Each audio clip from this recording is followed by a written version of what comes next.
It's been given many names: broadbill, emperador, gladiator, and while the ocean is full of predators all trying to brutally eat each other, the swordfish consistently remains at the very top. Their Latin name, Xiphias gladius, comes from the Latin and Greek words for sword, meaning its name is literally sword, and for thousands of years, we assumed that was exactly how it worked. It's got a 3-foot long, sharpened sword attached to its face, so it would only make sense that it would stab things with that sword. But recently, scientists have discovered that a swordfish that spends time stabbing its prey is actually the swordfish that's most likely to die. If you stab an animal, not only is your blade now stuck, but so is the rest of your face. And yet somehow, there's evidence of swordfish killing entire tuna, barracuda, giant squids. Even worse, these swords aren't indestructible, they are bone. If a swordfish stabs a massive prey, and that prey twists or dives, the sword can and will snap.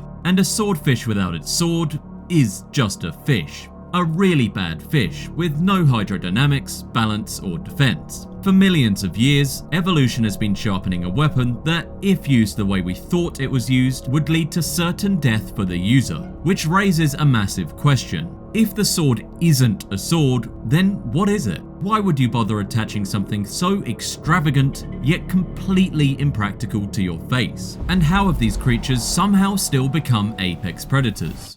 To find out what's actually happening, we have to look closer at what a swordfish even is. When most people see a fish with a long pointy nose, they immediately think marlin or sailfish. They lump them all together into a group called billfish, and while they do look similar on the surface, scientifically speaking, the swordfish isn't really related to them at all. Marlins and sailfish belong to the family Istiophoridae, but the swordfish is the one and only member of the family Xiphiidae. So how do they actually kill their prey? People assume they swim around stabbing their prey. It makes sense, right? You have a giant spike, you stab things with it. But they don't. If you spear a massive fish underwater, you are now physically tethered to a thrashing, panicked animal that weighs 100 pounds. Your weapon is stuck, you lose all your speed, and in the open ocean, losing your speed is a death sentence. So they whack it. They swim directly into a school of squid or mackerel at highway speeds, and they violently thrash their head from side to side, turning that rigid bill into a massive blunt force bat and a razor sharp slashing blade. They aren't trying to stab the food like a kebab, they are trying to basically shatter it, like a baseball bat. They break spines, stun prey, and leave a trail of quite disabled victims in the water, which they can only then casually turn around and consume. Their sword isn't actually sharp like a knife, but it is still narrow. When they're moving at such high speeds, that much force on a still somewhat narrow edge will slash the fish open. It's like cutting a fish with something like a metal ruler. Swing it hard and fast enough and it will still slice. To eat these immobile or completely dead prey, you would expect something from an apex predator like massive jaws and teeth. When a swordfish is born, that is exactly what it has. Baby swordfish are born with regular scales covering their bodies and a mouth completely full of sharp, aggressive teeth. But the second they reach adulthood, they lose all of them. Every single tooth falls out. Every single scale on their body disappears. Most animals in nature add weapons and armor as they grow up, but with swordfish, their sword is their teeth. Not that they're chomping with the sword, but that by cutting that fish with that sword is how they're able to cut the fish into smaller pieces, and then swallow that whole. Scales create drag, so ditching those allows you to swing that sword faster too, which means better diced up fish. Kinda cool, except this still doesn't make any sense for how this strategy works. You don't see swinging as a strategy in basically any marine life because swinging doesn't really work underwater. Imagine trying to swing a bat in a pool versus the air. That creates an insane amount of drag, and you can't really hit anything hard, let alone fast enough to slice it. A swordfish should be snapping its own neck by trying to whip these fish that hard. Fortunately for swordfish, and unfortunately for everything else, most of the power is from their body and tail, not actually their neck. But the biggest reason isn't even really that, or that their entire body is streamlined. It's really just because they're 1,000 pounds. These are not really some sleek, graceful, elegant, skinny fish. They are beasts, way bigger than you and way heavier too. Being such a large size and having that much muscle is what allows you to be able to cut other fish just by simply being a beast. But keep in mind, swordfish aren't really like whales. Just because they got big doesn't mean they're designed to only eat plankton. They're clearly built for speed and aggression, so what are they fighting? Well, only my favourite animal in the world, giant squid. I know on this channel I basically only mention sperm whales hunting giant squid, but swordfish actually do too. They're 1,000 pounds and giant squids are around 500, but even then, the fight isn't just one-sided the way it is with sperm whales. Swordfish will usually still have to target a smaller giant squid to be able to effectively hunt and kill it, and also ensure they don't leave with massive injuries. Giant squids live thousands of meters deep though, so they have quite an advantage in the fight, but fortunately, swordfish have a sword. When the squid reaches out to wrap its massive tentacles around the intruder, the swordfish violently whips its entire torso, transferring 1,000 pounds of kinetic force straight into the sharp edges of the bill. They don't try to stab the squid's core, they systematically sever the weapons. They slash directly through the tentacles, completely disarming the massive squid in the dark. They use sheer brute force to physically amputate the squid's only means of defense and offense. Once the arms are gone, the squid is completely helpless. The swordfish just casually circles back, scoops up the severed tentacles, and consumes the rest of the disabled body.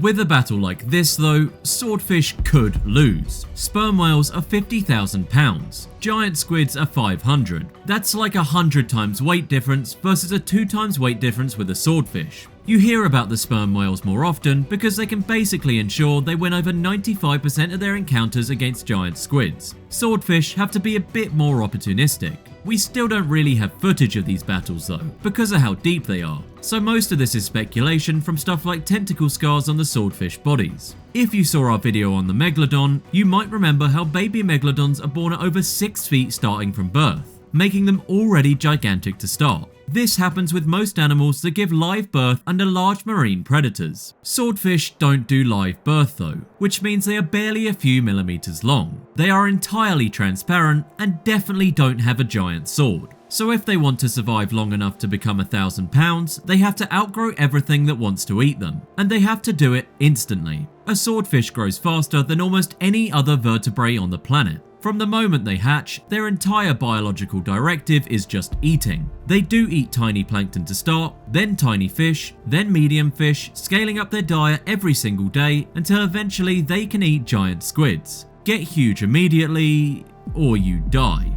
Even at 4 years of age, they'll be essentially fully adult size, which is a lot faster than human development, especially considering we start somewhat large as babies. But this exact thing is what makes them basically mentally insane. When you're forced to grow that big and that fast, you have to be aggressive. You have to eat everything. Everything in the ocean is either food or it's in the way. There are verified, documented instances of swordfish attacking things that make absolutely no logical sense. They have charged and rammed deep-sea submersibles thousands of feet below the surface. They have been recorded aggressively attacking massive, multi-ton oil drilling rigs. They have slammed into the hulls of steel boats with so much force that they snap their own swords off in the metal. They will charge and ram solid steel at full speed. Most animals operate on a very, at least you could say, normal risk assessment system. If something is larger than you, made of metal, and making loud mechanical noises, you swim away from it. It's basic survival. The swordfish just completely ignores this. That aggression from birth makes it look like it's just always in a state of pure madness. If a submersible drops into their hunting ground with bright lights and loud thrusters, the swordfish is just angry.